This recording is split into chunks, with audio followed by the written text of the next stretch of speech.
The situation in the West Bank remains explosive as Israelis and Palestinians continue to blame each other for an increase in violence. They're trying to create a sense as if there's a violence on both sides. It's just a campaign who try to delegitimize Israel and to demonize the Jews. I'm Carolyn Beeler. Also today, another eclipse for the ages viewed from Spain. It was amazing. Even better than I thought. Yeah. And we spent some time with our summer reading, talking books that changed their authors' lives. I didn't plan to immigrate. And books that change readers' lives. They were thrilled to see themselves reflected in a bookstore window and their culture and their country. We read in and hear the latest news ahead on The World.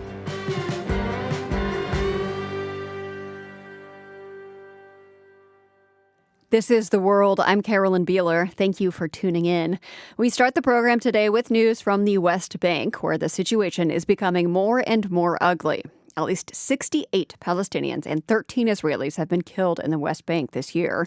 And there is a real fear that violence could spiral further out of control. In the northern West Bank, Israeli settlements form a ring around the Palestinian city of Nablus. On Sunday, on the bottom part of that same ring, in the village of Kusra, Israeli settlers have besieged 3 Palestinian families in their homes in the occupied West Bank. The settlers have cut off the water and the power. They've destroyed property. The Palestinian families were evacuated from their homes today by the Israeli army. U.S. Ambassador to Israel, Mike Huckabee, called the siege a horrific act of terror. Late last month, on the northwestern part of that same ring around Nablus, another incident caught on video.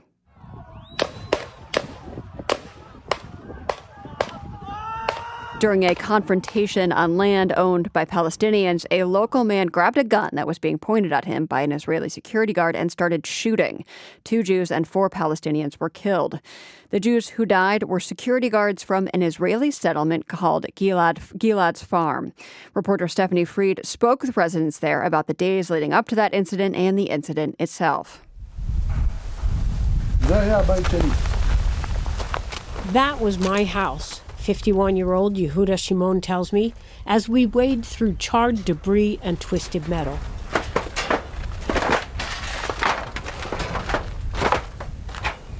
In late July, fire swept through Gilad Farm, devastating 16 homes, displacing hundreds of people. Police, army, and firefighters say the blaze was started by a cigarette butt flicked from a car window. The flames came so fast and fierce, Shimon didn't have time to put on pants and ran from the house in his underwear.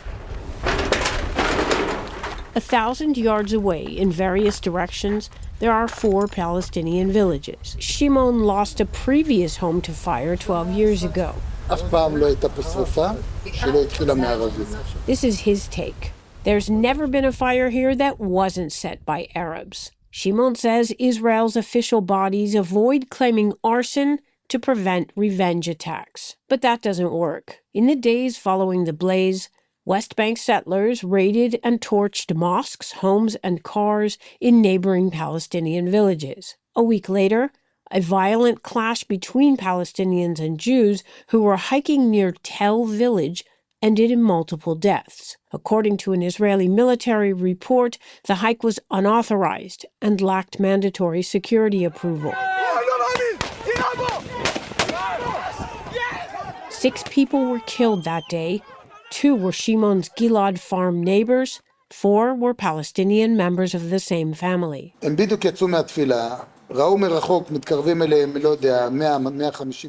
says the Palestinians had just exited Friday prayers, and when they saw 100 or 150 Jews coming toward them, they attacked with metal rods and rocks. One grabbed an Israeli's weapon and opened fire.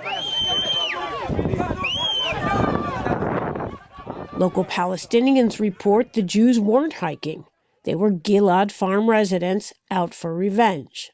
In late July, the UN issued a warning. Settler violence against Palestinians is at an all-time high. Israel's government disputes that claim as slanted. Here's Knesset member Ohad Tal of the Religious Zionist Party. They're trying to create a sense as if there's a violence on both sides. It's just a campaign who try to delegitimize Israel and to demonize the Jews. This is what they're trying to do.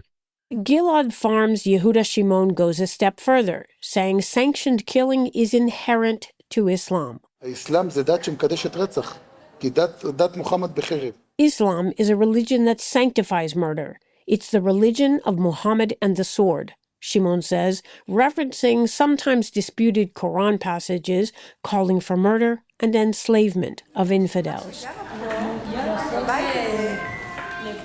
Shimon says God specifically gave the land of Israel to the Jews, and so his mission is to carry out God's commandments and usher in redemption, even if killing is involved. He doesn't expect outsiders to understand.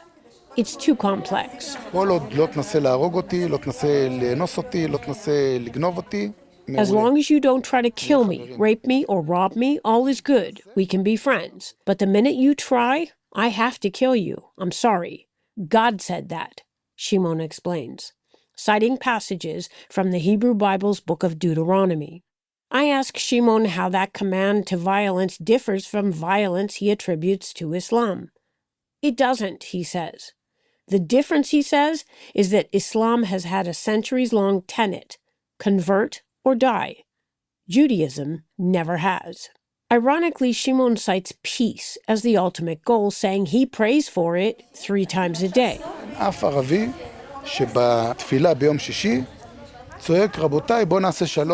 There's not a single Arab calling out during Friday prayers, "Gentlemen, let's make peace with the nation of Israel," Shimon says. We are constantly giving up things for peace. We're willing to die for peace. It's not working.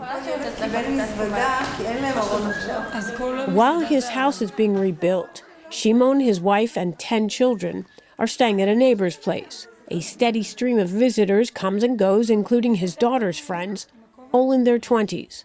When I ask the young women if they feel specific obligations as representatives of the next generation, 24-year-old Siona Mevorach from a neighboring settlement lifts her black T-shirt to reveal an American-made 9mm Hellcat pistol tucked into her jeans. "Keep my shooting skills sharp. That's my obligation," Mevorach comments, adding,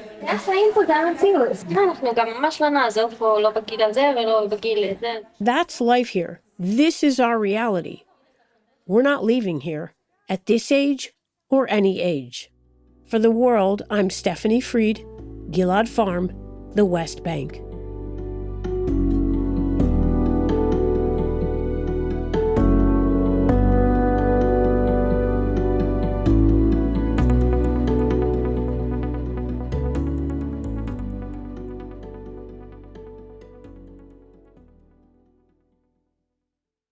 Things went dark over vast areas of Spain yesterday and parts of Greenland, Iceland, and the UK. A total solar eclipse. It lasted just a couple minutes in most places and drew huge crowds to beaches and hilltops. Our reporter in Spain, Jerry Haddon, sat at a more remote spot near the Spanish coast. 15 of us climb a mountain trail in the late afternoon towards El Morral de Cabra Freixet. It's a stone ridge jutting into the sky at around 2,400 feet. You could Google it, or if you saw The Lion King,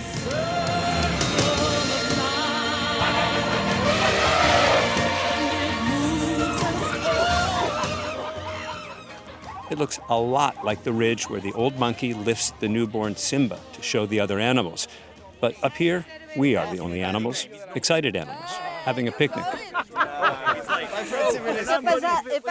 There's beer for the grown-ups, soda for the kids. As the hour of the eclipse nears, I ask around about what people are expecting. None of us has seen one. Here's Ingrid McCours from Belgium. Magic. And probably there will be something that happens subliminally. Some deeper transformation or something? No, just a feeling of being a small, tiny human in a beautiful world. That's what I hope for. It feels good to feel small, doesn't it? Sometimes. When you look up to this, it feels good. Our friend Gabby Cornicelli from Argentina says she's tried hard not to think about this moment. It was so much in the news that it kind of bothered me, and I decided not to pay attention. All right. It kind of overwhelmed me. Every day on the main page, it was like, please stop with it. No. I decided to keep it like magic, just to see it and not read that much about it. Then there's our 14-year-old son, Emil. I thought that when we were climbing the hill, everything was going to be dark suddenly, and that we would get blind. I'm so excited. I want to see it. Emil shares something in common with our friend Joe Phillips, an emergency room doctor on vacation from the UK. I really want to look at the sun more than I've ever wanted to look at the sun ever before. And it feels like stronger than it's ever looked before, which I'm sure can't be true, but I really want to look at it. And everything, like every news thing was like, don't look at it with your things. On the glasses, like, don't look at it. And I really want to. As much as he's tempted, Phillips does know better. As the countdown begins, he slips on his cardboard eclipse glasses. Everyone does. With all 30 eyeballs safe, we watch and wait. And then a thin, dark disk of moon slides over the sun's edge. Starting! Oh, yes, we can see! Guys! The light gradually dims, but this partial eclipse lasts for more than half an hour, and it seems the excitement is waning. I think this initial part is a bit underwhelming. Underwhelming. It might be a bit disappointing. But the American essayist Annie Dillard once wrote, the difference between a partial and total solar eclipse is like flying in an airplane versus falling from one. And she's right. The total eclipse begins. For the next 1 minute, 43 seconds, we can watch with our naked eyes. The unfiltered world and everything in it has been dunked into dark, metallic dusk. The moon is a black hole ringed by the thinnest filament of yellow fire. The temperature plunges, the small talk stops.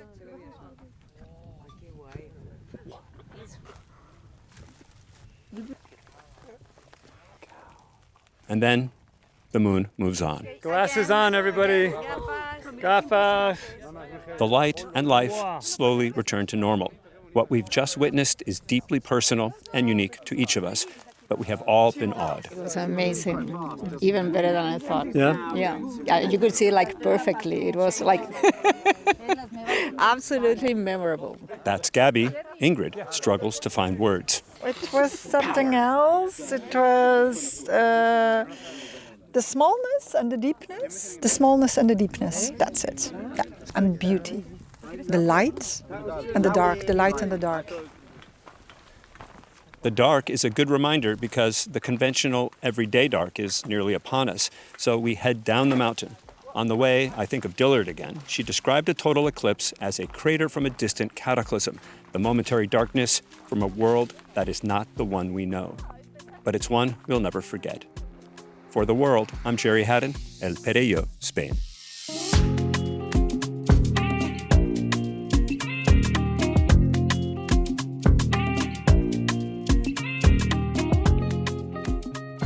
Coming up, some of our favorite stories on books and authors as we settle deeper into summer reading season. But first, a couple environment-adjacent, let's say, stories that caught our eye today. This one comes from Japan. Japan has invented the world's first human refrigerator. This is specifically for workers who are struggling in extreme heat in Japan. After 20 minutes, it switches itself off so you don't freeze. The human refrigerator has a door with a handle, just like the freezer cases at the grocery store, but you step inside it instead of grabbing things out of it. The idea of the stainless steel booth is to rapidly lower human body temperature during dangerous heat waves. The Japanese government is spending $9,000 on each of the cooling pods. They expect to install them at places like construction sites and warehouses and eventually street corners. Another innovation caught our attention today: biodegradable balloons. Balloons, like the ones that are ubiquitous at birthday parties, weddings, political rallies, are bad for the environment and wildlife. When they float downwind and they come back to the ground, you've got a plastic pollutant with a string attached to it. Wynn Everem is an ecology and environmental studies professor at Florida Gulf Coast University. He's speaking here to the Fort Myers Fox station. Sometimes the wildlife, the birds, the turtles, they ingest the balloon thinking it's something to eat, and it gets stuck in their throat and it blocks their digestive system. So a bird with a string wrapped around its wing can't fly anymore. But now, scientists at Imperial College London have invented what they claim is the world's first fully biodegradable party balloon. They say it biodegrades within 9 months, and they hope to have these new environmentally friendly balloons produced and on the market within 2 years.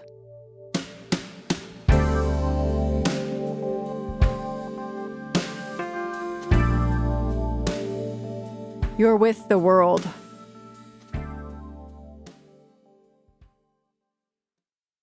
This is The World. I'm Carolyn Beeler. We are all about books for the rest of today's show, starting with one that has a controversial photo at the heart of the narrative. The image is from 1989 in Beijing's Tiananmen Square. It shows a column of tanks in single file stopped in their tracks because one man stands in their path. The so-called Tank Man photo is emblematic of the Tiananmen massacre. And the photo and the official suppression of this chapter in Chinese history is the basis for the book by acclaimed novelist Ha Jin. Looking for Tank Man is the story of a university student from China who first learns about the deadly Tiananmen crackdown only after she arrives in the U.S. to study. The novel drew inspiration from Ha Jin's own experience, as he explained to me when he came by our Boston studios last fall. I started by asking why the photo of Tank Man was banned in the first place. It is a problematic photo. In the beginning, people I still believe that it was staged by the Chinese propaganda apparatus because this was staged to show the leniency of the military to the civilians. So some people believe this was staged by the Chinese government to show we're not running over this protester. Yes, in fact, the crew was praised for stopping without running over this single man. On the other hand, the scene was caught by Western reporters, so suddenly it became a global phenomenon. So it's well beyond the Chinese propaganda officials' control. In fact, ironically, the Central TV in China, they broadcast this scene early on. And then they realized this became global, and they had to ban it. So your novel presents both of these perspectives of this image as propaganda, that the Chinese government staged this to show leniency to the protesters, and the way Westerners interpreted it as showing defiance, which then Chinese people think it's propaganda for the West and for manufactured by Western media. So I was particularly interested in speaking with you about this novel because there's overlapping in your own story. At the time of the Tiananmen Square massacre, you were studying in the U.S., and I've read that what happened there played a part in your decision to stay here after graduate school. Was that a hard decision for you? Very hard. I was confused because while I had come to the States, I didn't plan to immigrate. So I thought, I would finish my dissertation and return to China. I had a job waiting for me. But after this massacre, my world is basically turned upside down. And I realized China was such a brutal country. I just wouldn't serve a government like that. I was totally disillusioned. Suddenly I realized the country is not a mother, but is a kind of monster eating her own children. Are you able to go back? No. So I was blacklisted. In fact, my parents, both of them, when they were very sick, hospitalized, I tried hard to go back to see them, but I was not given a visa. That was the last straw. I told them I would not come for visa anymore. This brings me back to your novel. Lulu, the main character, is a PhD candidate. So she learns about Tiananmen. She becomes very interested in the history. She decides to pursue a PhD on the topic. She chooses to write this dissertation about Tiananmen Square before it seems she fully considers the repercussions of that decision and that it might make it impossible for her to return to China. Do you think that's realistic? Yeah. I do believe. There's a lot of madness in this. We are not always rational. In her case, intuitively she felt she was deeply related or connected to the tragedy. In a way, she is, because she was conceived after that. I think intuitively, even physically, she felt she had to do it. That will show us as a human being. You painted a relatively nuanced view of the military in this novel. There's a character we meet, a former soldier who was at Tiananmen Square, and he is not repentant about the part he played. But we also hear about soldiers who stalled so that they would not have to go into Tiananmen Square and harm civilians. Can you talk to me more about your portrayal of these different approaches in the military? this kind of balanced presentation of the military. In fact, even the soldiers, they were surprised. They never thought that they would go in and kill civilians. But given in a situation, everything is out of hand, I want to give a truthful description of the moment, the people caught in the violence. And although, in fact, there are real people who talk like that, who had the same kind of experience. I know that you served in the Chinese military as a teenager yourself before you came to the U.S. How much of your experience serving worked its way into this novel? There are a lot of details, small details. For instance, a lot of troops were moving in, and all the civilians said they are moving in to shell those murderers. But the fact is, the guns, the artillery pieces, they were all under canvas. The barrels, everything, the canvas were not taken off. So that means they were not ready to fight at all. So there are details like those. I have a craft or style question for you about the voice of your narrator. Lulu, your main character, is very focused, very matter-of-fact, very dedicated to her schoolwork. And the writing itself is very to the point, very straightforward, not a lot of creative flourishes. The dialogue is also straightforward. It reads differently than some of your previous novels. How did you land on her voice? In fact, it is just, I had to spend a lot of time with her. Also, this novel, the nature, this must be a kind of stark story. So the style cannot be lyrical. For instance, in my other books, like Waiting, so there is a kind of lyrical quality in the prose. But for this book, it has to be very matter-of-factly that way. This read at times like a historical nonfiction. And you've said you wanted this book to help keep what happened at Tiananmen alive. Did you write it with more of a mission than previous books? And thus you were thinking more of making a point, really spelling out the history that made this feel different than previous novels? Yes, but I have written other novels. For instance, The War Chest is also a historical novel. So there was a lot of research in that too.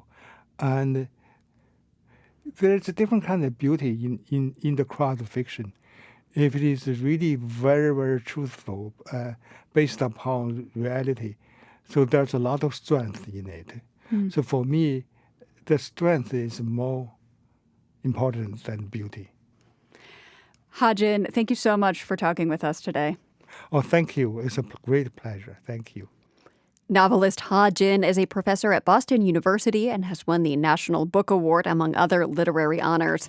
His novel, Looking for Tank Man, came out last year. Up next, screen adaptations of novels can be hit or miss. So when the classic novel 100 Years of Solitude got made into a series in 2024, some fans were worried. We have the backstory next. You're listening to The World.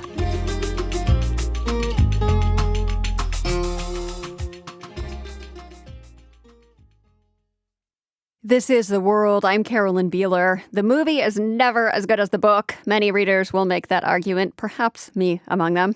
So fans of the classic novel 100 Years of Solitude were worried when Netflix announced the first ever screen adaptation of the book would air in 2024. The novel by Gabriel Garcia Marquez is the epic tale of the passionate, crazy, cursed, lovable Buendia family over 7 generations in the fictional town of Macondo. It is a global classic, and it cemented Marquez's reputation as one of the greatest Spanish-language writers in history. All of this is to say there was a lot riding on the Netflix adaptation, as Sarah Birnbaum reported when the series first came out. In 1965, Gabriel Garcia Marquez was mostly unknown. He had written a few books, and they'd done well, but he was certain he had a great novel inside him, ready to burst out, if only he could get over his writer's block. Now, the story goes, he was driving to Acapulco with his wife and 2 young sons for a family vacation. A cow crossed the road. He stopped short, and then in a burst of inspiration, it came to him. The ice, the firing squad, that perfect first sentence. For the next year, Garcia Marquez shut himself into a tiny room in his house to work, says Silvana Paternostro. She's the author of a new book about Garcia Marquez called Solitude and Company.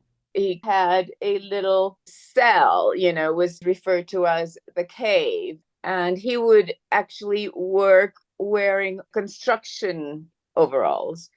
And he would write incessantly, day in and day out. Chain smoking 60 cigarettes a day and relying on his wife for everything. When the novel was finished, Garcia Marquez and his wife Mercedes went to the post office to send the manuscript to the publisher in Buenos Aires. It was a hefty manuscript, he recalled in a speech 40 years later, 590 double-spaced typewritten pages. The postal employee put the package on the scale and said, "It will cost 82 pesos. Mercedes counted the bills and loose change she had left in her purse and faced reality. We only have 53. We opened the package, we divided into 2 equal parts and sent one part to Buenos Aires, without even asking how we were going to get the money to send the rest. Only later did we realize that we had not sent the first part, but the last."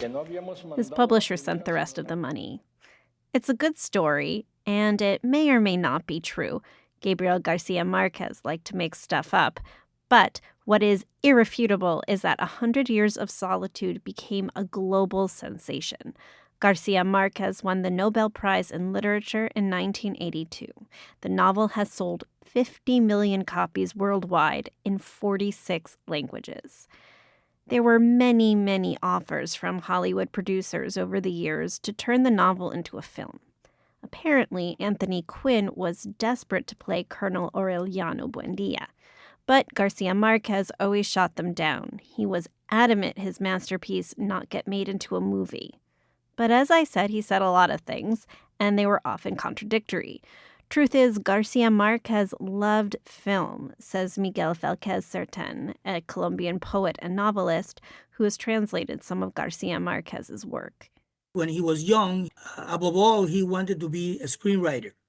He wrote a screenplay every week and submitted it, and he was rejected every time. That went on for maybe 2 years, Felquez Certain says. And finally, he was so upset and frustrated that he gathered all those stories that he had put into the screenplays and wrote 100 Years of Solitude without stopping. And in retaliation, he said, this novel is not going to be adapted to the movies ever. Hell hath no fury like a writer scorned. Garcia Marquez's sons say deep down their father was always tempted to make 100 Years of Solitude into a movie. In 2019, 5 years after Garcia Marquez's death, they sold the rights to Netflix. Bloomberg TV asked them what their dad would have thought about that decision. Probably not like the idea, but... Well, he was torn. What he didn't want was to make a 3-hour movie that was super compressed, in English, with Hollywood actors. That was not his plan. Netflix committed to shooting the series in Spanish in Colombia with a Colombian cast. They said that would have been important to their dad. But mostly, our conscience is clear because he always said, when I'm not here, do whatever you want. So that has freed us. But fans are stubborn, and some have not exactly warmed to the idea of their precious novel on screen. I have read the book 12 times, and I'm very scared now that the novel is being adapted. Gustavo Arengo is the author of 2 books about Garcia Marquez. He says he's still trying to get over the cholera incident. Let me explain. Love in the Time of Cholera is Garcia Marquez's second most famous book, and it was made into a major motion picture with the author's permission in 2007. It starred Javier Bardem as the lovesick doctor. 51 years, 9 months, and 4 days. That is how long I have loved you. Time called it a serious contender for the worst movie ever made from a great novel. They ruined Love in the Time of Cholera. I cannot read that novel without seeing the actor Javier Bardem in my imagination. I can think of worse things, but I take the point. Arengo says he doesn't want the same thing to happen to 100 Years of Solitude. And so I will do my best not to watch it. Really? You're not going to watch it? No, You're not even going to hate watch it? No, I have these pictures in my social media of the characters. I just run away. And I actually blocked from my social media the words 100 Years of Solitude. I don't want notifications. I don't want to deal with that. Arango is a purist. I imagine more fans are like Silvana Paternostro. I mean, it's like if someone did a story about your family. Obviously, I'm curious to watch it. The Buendias for me is like my family. I grew up with them. There are so many moments she's excited to revisit, like when Melquiades cures the insomnia plague, or when Jose Arcadio Buendia tries to take a photo of God.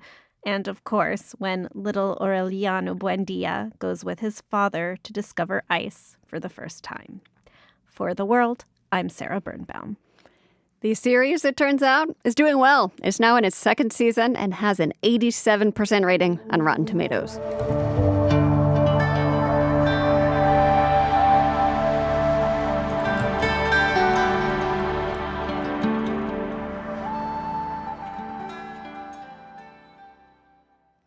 It all started at an independent bookstore just outside Copenhagen last July. 5 boxes of books arrived from a publisher in the U.S.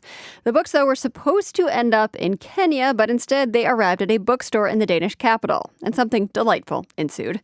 Isabella Musavizadeh Smith owns the Copenhagen bookstore Books and Company. When we spoke last summer, she told me what she did with those books. Well, our first thought was maybe we could just figure out who we could donate them to. Maybe someone would be interested in them. And then we thought about it for a while, and then we decided that these books, although we've had some of the books featured in our store before, we've had them in the store, these were not books that we would normally have. And why shouldn't we take the opportunity to showcase books that were ordered for bookstores so far away from us, and that reflected a different country, a different city, a different culture than the one that we were in. And I have an international bookstore, and although all my books are in English, we do try to represent as many cultures and countries as possible in translation. And I just realized that I really have not been good enough at curating books from African countries. And we do try to have as wide and diverse a curation as possible. But for a small independent bookstore, there are obviously limitations. And this was a perfect opportunity to show books that we don't normally have. Yeah, how exactly was this selection of books different from what you usually sell? Were there more African authors in it, or were the topics different? All, bar just a couple of them, were African authors and or about Africa. So there was a lot of fiction by African authors, but there was also nonfiction. It seemed to be two groups, fiction by well-known authors. I will say I knew all the authors. So it's authors like Abdul Razak Gurna, who was awarded the Nobel Prize for Literature in 2021, or the author Ngugi wa Thiong'o, who is Kenyan, and who actually passed away just days after we did our display. Yeah. And who is actually very well known for writing in native African languages and being very much a promoter of doing that. After having started by writing in English, he changed to writing primarily in Gikuyu. And so these were, it seemed to me, books that really wanted to promote African culture, and the nonfiction were books that really wanted to promote African history. So you've created a window display with a lot of these titles. What kind of response have you gotten from your readers, from your buyers? I mean, I opened my bookstore 16 years ago, and this has been one of the best experiences we've ever had. People have just reacted so positively and so well to being introduced to books that they didn't know or hadn't thought of reading. And we've had people come in asking us what this was. And just by looking at it and just by seeing, we'd written Chance Encounter with a Nairobi bookshop on our window. And people just came in and were just fascinated by that. And just the mere act of doing that made people look at the books, pick up the books, think about somewhere so far away, and a continent that honestly in Europe we don't talk enough about or know enough about. And we've also had people from Nairobi come in Obviously, it says Nairobi on the window in a small bookshop outside Copenhagen, and they walk in and they were thrilled. They were thrilled to see themselves reflected in a bookstore window and their culture and their country. So it's been such a positive story for us. And one of the follow-ups has really been that people have asked if I would do more window displays like that. And we're considering reaching out to small bookstores, independent bookstores in African countries or in India or China, places that are far away from us, to see if maybe we could do some kind of collaboration. This chance accidental shipment might turn into kind of a reading list swap with other bookshops around the world. I mean, wouldn't that be the best? I would love that. That would be so great. And if this were a rom-com, there would also be a romance somehow entwined in this story. Oh, yes. Wouldn't that would be wonderful. Then we could write our own book about it. You said you've gotten a positive response from customers, what they're saying at least. Are the books selling well? They are. And we've had so many requests for more books from African countries, and people just want us to curate more in that direction. And we would love to do that. And I've even had universities, schools, libraries contact me and say, if you have any of these books left over, could we please buy them, or could you donate them to us? So this is all coming from these accidental 5 boxes that arrived. And one Instagram post, right? And one Instagram post and my newsletter. That's it. Isabella Musavizadeh Smith is the owner of Books & Company outside of Copenhagen, Denmark.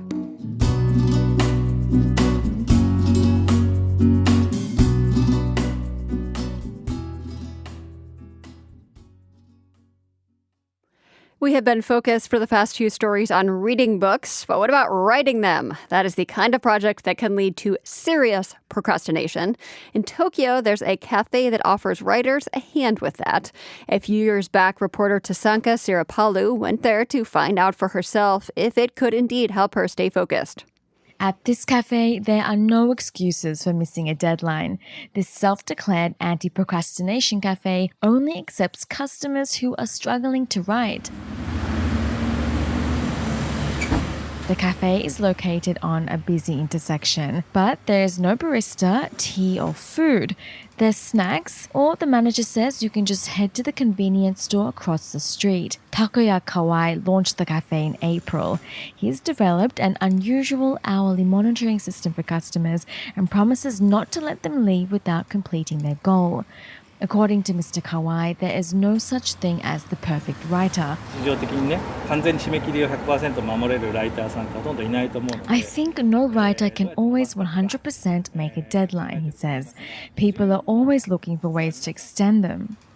Already, more than 500 customers have passed through the space in search of a procrastination antidote. The strictest rule we have is that when you come into the cafe, you need to write down the goal you want to achieve, Mr. Kawai says. If you are not able to finish it, you will need to stay back until it's done. Mr. Kawai sips on a stainless steel thermos from a straw and carries around his tiny 1-year-old Dachshund Chihuahua. He explains that customers can choose from a mild, normal or severe hourly caution. The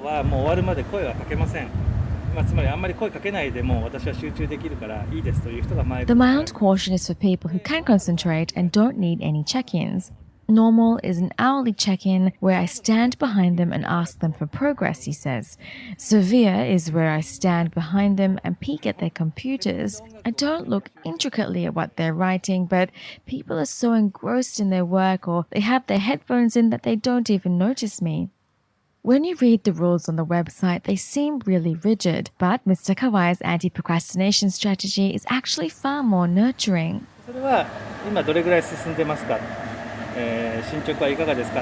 During the hourly check-ins, I ask people how much they've completed, which the guest usually replies with half or 1/3, and I reward them with candy or sweets.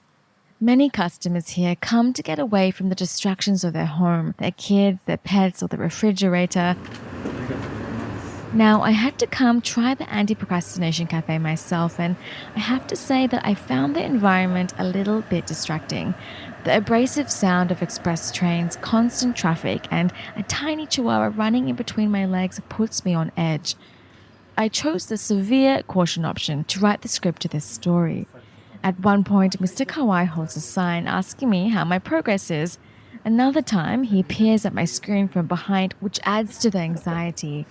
Mr. Kawai says that his aim is to help guests concentrate rather than to scold. これはゲームですから、お客さんとお店側のゲームなんですね。ルールを作って It is kind of a game that we play with customers. You need to follow the rules and finish the task to the end. If you say you've finished when you haven't, that doesn't serve you any purpose. I'm not the person who's commissioned the piece. The cafe has attracted a cult following. Corky is at the cafe building a website. It's his 7th trip.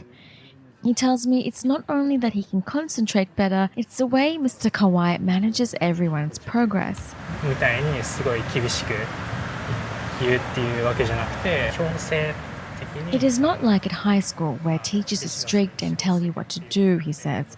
It doesn't feel like a place where things are mandatory. It's a concept where the manager works with the customer to guide you to do your work in a good environment.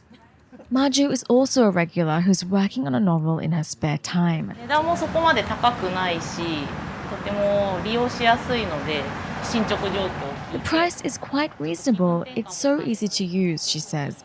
I come here at least once a week. I'm very grateful that he asks about my progress. It gives me a change of pace and we also exchange words. That's what makes this place different from other cafes. There's nothing special about the cafe's location or facilities. The cafe's charm is its ability to bring out the psychology of intention, something that we all have inside. For the world, I'm Tasanka Surapala in Tokyo.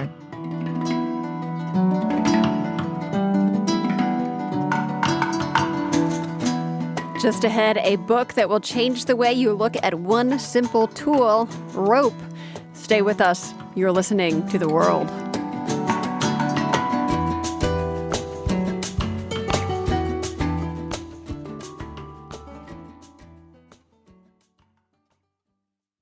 This is The World. I'm Carolyn Beeler. If you're like me, you probably don't spend a whole lot of time thinking about rope.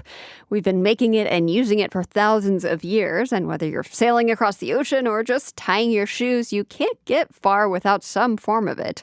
Tim Queenie was so taken by the seemingly simple tool that he wrote a book about it, Rope, How a Bundle of Twisted Fibers Became the Backbone of Civilization. I spoke with him after it came out last summer, and my first question was also pretty simple. Who invented rope? Unfortunately, we don't know. We don't know who actually developed the first rope. The oldest rope ever found is 50,000 years old from a cave in southeastern France and was probably produced by Neanderthals. So we'll have to give that. We'll have to give the nod to the Neanderthals in that one. All right. So what would it take for them to make this first rope? How would they do it, and what did they have to think about to be able to do so? The scientists who found this and wrote papers about it have actually made the point that this represents abstract mathematical thinking by Neanderthals, which is pretty amazing because you have to get the fibers and you have to twist the fibers of a plant, some grass that they probably used, and twist those fibers into strands, and then those 3 strands are then have to be twisted in the opposite direction into the final rope. And this actually was 3-strand rope that was discovered in this cave. So it really shows that Neanderthals probably were far more advanced in their thinking than we probably give them credit for. So you spell out in your book all the very basic things we would not be able to do without rope, which I imagine most people just take for granted, and that our ancestors wouldn't have been able to do without it. Can you just run through some of those examples? Well, I think probably the famous one that draws people's attention is the pyramids and all the debate that's gone on about how were the pyramids actually built. All those theories require that you have rope because you can have 1,000 people ready to push a 2.5-ton block to make the Great Pyramid, but not all 1,000 of those people can actually get their hands on it to push it. But if you put a rope around it, they can all now drag that stone and make much easier work. I was intrigued by the use of rope in record keeping by civilizations like the Incan Empire. You write that they had something called a quipu. Am I pronouncing that right? Right, the quipu, yeah. Those were really amazing devices. They had horizontal rope, and then from the horizontal rope hung vertical ropes. And on those vertical ropes were tied knots. And the position of the knot and the type of knot indicates numbers. So you can convey census data all over the empire and other data, maybe agricultural information, whatever. They were carried by runners up and down the incredible highway system that the Incans had. So in more recent centuries, when Europeans began sailing across the oceans, commercial and naval ships had this insatiable appetite for rope. So making rope was big business in port cities. How big was that industry? How important was it to these port cities? It was amazing. I mean, every port city, during the age of sail, every port city had a rope walk just because there was such a huge demand for it. And for example, in 1794 in Boston, the single largest group of workers who were mechanics were rope makers. Wow. And they worked, as you said, at rope walks. Can you describe what that was? A rope walk is basically a long building. The process for starting to make the rope, you start off to make the yarns, making yarn just like you do for knitting, for example. And one person would walk backwards as the yarn was formed and feeding more fibers into it. And so it became one of the reasons why it became called a rope walk was because of this initial backwards walking to make the yarns. But the need to make a long building was required because you need to make lots of rope and lots of long rope as well. Huh. Most of the rope that we have been talking about so far would have been made of hemp or another plant fiber. How did the introduction of other materials like metal and plastic products change what rope could do? Yes, the person who invented wire rope was a German engineer named William Albert in the 1830s. Wire rope would be like a cable. Typically called a cable, but it's made of strands of metal, just like rope made from plant material. It's actually twisted together just like that, because that was sort of the model they had for making rope was the plant material. So then he twisted iron strands together to make wire rope, and because he was in the mining industry and they wanted something that would carry a huge amount of weight. So it was really a perfect approach for using in industrial applications. And of course, cable is important for so many modern applications like building skyscrapers, right? Yes, exactly. And all the cable that we typically refer to as cable that you see building skyscrapers, that's all wire rope. Huh. You were a lifelong sailor. You learned to sail with your dad, I gather. So you've been around rope for a long time. I'm wondering what made you look at a piece of rope and think, I think there's a whole book in here. Well, it actually, it was related to my dad, that after my dad passed away, my mom had all this rope and milk crates, and she said, from our various boats that we had, and she said, take this back to Maine with you. So I did, and I used it for various things. But one day I pulled out a piece of rope, and I was going to use it for some purpose, and it had a knot in it, and I was about to untie the knot when I suddenly realized, wow, my dad's fingers tied that knot. It's a physical example of him here in the world that's still here. So I couldn't untie it. I had to keep it, and I put the piece of rope up on the wall and started thinking about rope. Really interesting stuff, Tim. I definitely took rope for granted before I read this book, so you're going to make me look at it in a bit more of an appreciative light. Yeah, people have said to me that they'll be watching a show or something, and rope will be in the picture. I'm like, then they'll go, rope! After they've read the book. Tim Queeny is the author of Rope, How a Bundle of Twisted Fibers Became the Backbone of Civilization. Tim, thank you so much for chatting with us. Oh, thank you so much. It's been great.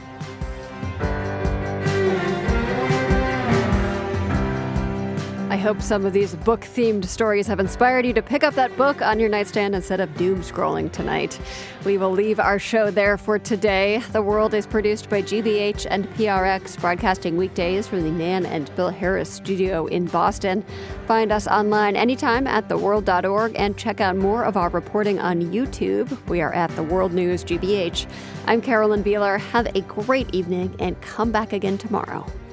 The World is supported by the Andrew Carnegie Foundation, working to reduce political polarization through philanthropic support for education, democracy, and peace. More information at carnegie.org. By the Lumina Foundation, committed to a fair, universal system for learning beyond high school that offers every American the chance for a better life. LuminaFoundation.org. By the PRX Ambassador Council, whose members include Paul Atwater Connolly, Helen and Russell Pine, and the Sarlo Family Foundation. The World's theme music is composed by Ned Porter. The World is a co-production of GBH Boston and PRX.